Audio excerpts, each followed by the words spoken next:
للہ رب العالمین الذی ابدع الافلاک والارضین والصلاة والسلام علی من کان نبیا وآدم بین الماء والتین وعلی آلہ واصحابہ اجمعین اما بعد فاعوذ باللہ من الشیطان الرجیم بسم اللہ الرحمن الرحیم قال اللہ تبارک و تعالی فی الکلام المجید والفرقان الحمید ما آتاکم الرسول فخذوه وما نہاکم عنہ فانتہوا صدق اللہ العظیم ان اللہ وملائکتہ یصلون علی النبی یا ایہا الذین آمنوا صلوا علیہ وسلموا تسلیما۔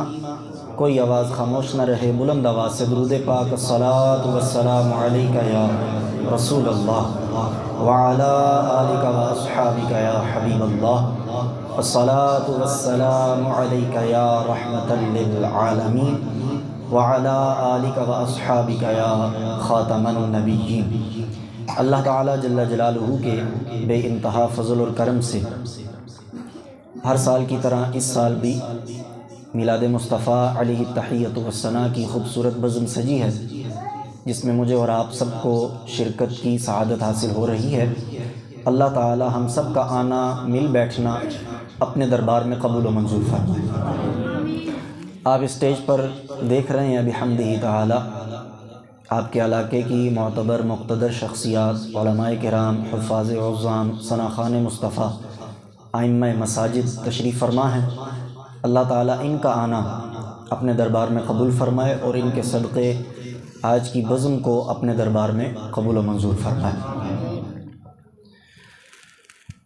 توجہ کے ساتھ آپ بیان سنیں گے تو انشاءاللہ میں اپنی تمام باتیں آسانی کے ساتھ آپ تک پہنچانے میں کامیاب ہو جاؤں گا، اور اگر دل کی توجہ رکھیں گے تو یقین کریں ذکر مصطفیٰ ایسا ذکر ہے کہ اگر بندہ دل لگا کے سنے تو سرور آ ہی جاتا ہے۔ یہ جتنے احباب یہاں پر بیٹھے ہیں، ہنسنا مسجد میں منع ہے لیکن مسکرا سکتے ہیں نا، لہٰذا میں آپ سے گزارش کروں گا کہ آپ سارے ایک دفعہ مسکرائیں۔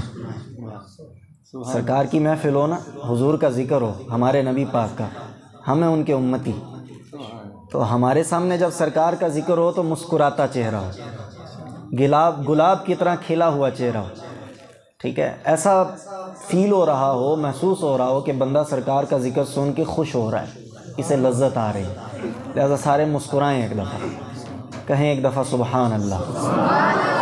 اب کہیں سرکار کی آمد، دلدار کی آمد، حضور کی آمد، سارے بولے پر نور کی آمد، سرور کی آمد، جانا کی آمد، آمد مصطفیٰ، چہرہ والضحیٰ، تاجدار ختم نبوت۔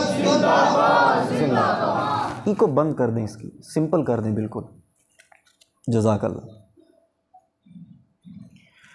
قرآن مجید کی جو آیت مبارکہ میں نے آپ کے سامنے پڑھنے کا شرف حاصل کیا ہے، اللہ تعالیٰ جل جلالہ نے نبی آخر الزمان صلی اللہ علیہ وآلہ وسلم کو جو اختیارات عطا فرمائے، جن شانوں اور عظمتوں کو عطا کر کے دنیا میں مبعوث کیا، اس کا بیان اس آیت مبارکہ کے اندر موجود ہے۔ اللہ تعالیٰ فرماتا ہے ما آتاکم الرسول فخذوہ، میرا محبوب جو کچھ تمہیں عطا کرے اسے لے لو، وما نہاکم عنہ فانتہوا، جس چیز سے تمہیں منع کر دے اس چیز سے باز آ جاؤ۔ یہ اللہ تعالیٰ کا ہم سب کے لیے حکم ہے۔ اس آیت مبارکہ کے دو حصے ہیں، دونوں حصوں سے ہمیں دو باتیں معلوم ہوتی ہیں۔ نمبر ایک، اللہ تعالیٰ نے حضور کو عطا کرنے کا بھی اختیار دیا ہے اور حضور کو منع کرنے کا بھی اختیار عطا فرمایا ہے۔ ہر طرح کا اختیار دے کے دنیا کے اندر سرکار دو عالم صلی اللہ علیہ وسلم کو مبعوث فرمایا۔ بنیادی طور پہ سرکار دو جہاں علیہ التحیۃ والثناء کو جو اللہ تعالیٰ نے اختیارات عطا فرمائے، ان کی دو قسمیں ہیں۔ کتنی قسمیں؟ دو قسمیں۔ نمبر ایک، اختیارات تشریعیہ، میں کوشش کروں گا بات آسان سے آسان ہو، ٹھیک ہے، آپ نے توجہ پوری رکھنی ہے۔ نمبر ایک، اختیارات تشریعیہ۔ تشریعی اختیارات کا مطلب ہے شرعی احکام کے اختیارات، حلال و حرام کرنے کے اختیارات، یہ سارے اختیارات اللہ تعالیٰ نے اپنے نبی پاک صلی اللہ علیہ وسلم کو عطا فرمائے۔ دوسری قسم ہے اختیارات تکوینیہ، تکوینی اختیارات۔ اس کا کیا مطلب ہے؟ سرکار دو جہاں چاہیں انگلی اٹھائیں چاند اپنا سینہ چیر لیتا ہے، دعا کریں ڈوبا سورج واپس آ جاتا ہے، درخت آپ کو سجدہ کرتے ہیں، پتھر آپ کا کلمہ پڑھتے ہیں۔ تو اللہ تعالیٰ جل جلالہ نے یہ اختیار بھی سرکار دو جہاں کو عطا فرمائے ہوئے ہیں۔ یہ دونوں طرح کے اختیارات، تشریعی اختیار ہوں یا تکوینی اختیار ہوں، ان دونوں پر نبی آخر الزمان صلی اللہ علیہ وسلم کی احادیث آج میرے بیان کا عنوان ہے۔ اختیارات تشریعیہ نمبر 1، شرعی اختیار۔ حضور جس کے لیے چاہیں جو چیز چاہیں حلال کریں، جس کے لیے چاہیں جو چیز چاہیں حرام فرما دیں، یہ سرکار کو اللہ نے اختیار عطا فرمایا۔ ہم سب بحمدہ تعالی مسلمان ہیں، اللہ تعالیٰ کا فضل اور کرم۔ ہم پر کتنی نمازیں فرض ہیں؟ سارے بولیں، 5 نمازیں فرض ہیں۔ سنن نبی داؤد شریف کی حدیث پاک ہے، ایک صحابی رسول رضی اللہ تعالیٰ عنہ بیان کرتے ہیں، نبی پاک صلی اللہ علیہ وآلہ وسلم نے مجھے تعلیم دی۔ صحابی نے پوچھا کس چیز کی تعلیم دی؟ کہنے لگے سرکار دو جہاں صلی اللہ علیہ وسلم نے فرمایا 5 نمازیں ہیں یہ تم نے پڑھنی ہے، اس چیز کی تعلیم دی۔ میں نے عرض کی یا رسول اللہ صلی اللہ علیہ وسلم کچھ شواغل ایسے ہیں کہ میں 5 پوری نہیں پڑھ سکتا، مجھے ایسا جامع عمل بتا دیں کہ میں وہ عمل کروں میری 5 مانی جائیں۔ اب دنیا جہان کا کوئی بھی بندہ ہو، کسی کے پاس بھی چلے جائیں، اسے کہیں نماز تو نماز ہے، فرض تو فرض ہے، واجب تو واجب ہے، سنت مؤکدہ کا ایک سجدہ معاف کروا دے، پوری کائنات میں آپ کو ایسا بندہ نہیں ملے گا جو آپ سے ایک رکوع ایک سجدہ معاف کرے۔ وہ صحابی سرکار کی بارگاہ میں عرض کرتے یا رسول اللہ میں 5 نہیں پڑھ سکتا، کوئی جامع عمل بتائیں۔ حضور نے فرمایا حافظ علی العصرین، فجر پڑھا کرو عصر پڑھا کرو، اللہ تمہاری 5 قبول فرما لے گا۔ اللہ تعالیٰ نے سرکار کو اختیار عطا فرمایا۔ پوری کائنات کے اندر سرکار دو جہاں علیہ تحیت و ثنا کی جتنی امت ہے وہ 5 پڑھیں گے۔ اس صحابی کو جب تک سرکار نے اختیار دیا ہے وہ 2 پڑھتا ہے، اللہ 5 قبول فرماتا ہے۔ اونچا کہو سبحان اللہ۔ اللہ تعالیٰ نے اختیار عطا فرمایا۔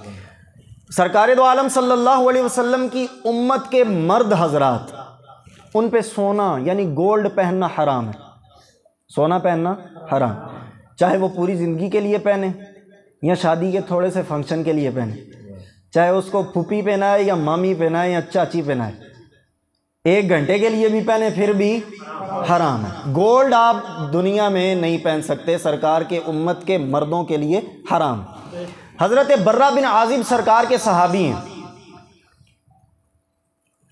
جس حدیث پاک میں سرکار دو جہاں صلی اللہ علیہ وسلم نے اپنی امت کے مردوں پہ سونا پہننا حرام کیا ہے، اس حدیث پاک کے راوی ہیں، یعنی وہ حدیث حضرت برہ بن عازب نے خود بیان کی ہے کہ سرکار نے سونا پہننا مردوں پہ حرام کیا ہے، لیکن خود اپنی ایک انگلی میں سونے کی انگوٹھی پہنی ہوئی۔ کسی نے پوچھا یہ کیا ماجرا ہے؟ سونا حرام ہونے کی حدیث بھی آپ نے روایت کی اور انگلی میں انگوٹھی سونے کی خود پہنی ہوئی ہے، کیا وجہ ہے؟ وہ کہنے لگے، توجہ ادھر ہونی چاہیے آپ سب کی، وہ کہنے لگے اگر تم اس کا واقعہ پوچھنا ہی چاہتے ہو تو سنو، درود پاک ایک بار پڑھیں، الصلاۃ والسلام علیک یا رسول۔ کسی نے کہا حضور آپ نے انگوٹھی پہنی ہے سونے کی، سرکار نے حرام کی، کیوں پہنی ہے؟ کہنے لگے مجھے پتا ہے سرکار نے حرام کی ہے، لیکن اگر تم واقعہ سننا چاہتے ہو تو سنو۔ جنگ ہو جاتی ہے، مال غنیمت حضور کی بارگاہ میں جمع ہوتا ہے۔ اب آپ کو پتا ہے ہمارے سرکار کی عادت یہ ہے، کچھ بھی پاس نہیں رکھتے، سارا اپنے غلاموں میں تقسیم فرما دیا کرتے۔ واہ کیا جود و کرم ہے شہ بتا تیرا، نہیں سنتا ہی نہیں مانگنے والا تیرا۔ سرکار سب کچھ عطا کر دیتے ہیں اپنے غلاموں کو۔ حضرت برہ بن عازب کہتے ہیں حضور پاک نے مال غنیمت سامنے رکھا، اپنے صحابہ کو سامنے بٹھایا، ایک چیز اٹھاتے ہیں، ایک صحابی کو بلاتے ہیں، اسے وہ چیز عطا کر دیتے ہیں، دوسرے صحابی کو بلایا، دوسری چیز اٹھائی، اسے عطا کر دی، تیسرے چوتھے پانچویں چھٹے ساتویں ایک ایک صحابی کو بلاتے، چیز اٹھاتے، اس کو عطا کر دیتے۔ فرمایا سارے صحابہ کو دے دیا، سارا مال تقسیم ہو گیا، آخر میں سونے کی انگوٹھی رہ گئی اور میں رہ گیا۔ سرکار دو جہاں نے سونے کی انگوٹھی اٹھائی